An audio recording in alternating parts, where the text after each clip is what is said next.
Good evening. One Causeway Bay bookseller broke his silence tonight.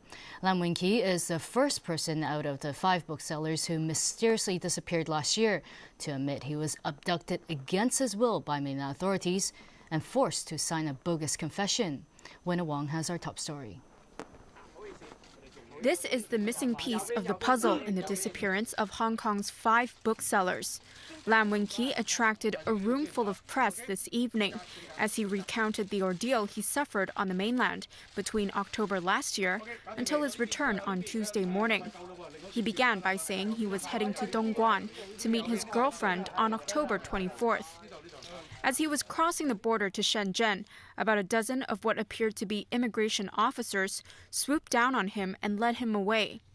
He was detained overnight before being escorted onto a train early the next morning, where he traveled for about 14 hours. During that time, Lam said he was handcuffed, eyes covered, and was forced to wear a cap to disguise his identity.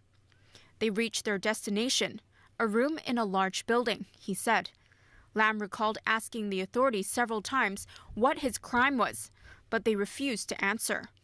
This is when he was forced to sign a document. In it, he promised to give up contacting his family and promised not to hire a lawyer.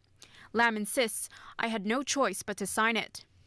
He said he was questioned about his work at the Causeway Bay bookstore, including sending books to customers on the mainland. When asked about his televised confession in February, Lam said he had been given a script that he was forced to read. If he didn't follow it, his captors would make him redo the confession. Again, he said he had no choice, and he believed neither did any of his colleagues who did the same. Speaking of fellow bookseller Li Po, Lam said Li had personally told him he had been taken away from Hong Kong. This is contrary to what Li said when he returned to Hong Kong in March and claimed he would quit the book business forever. No,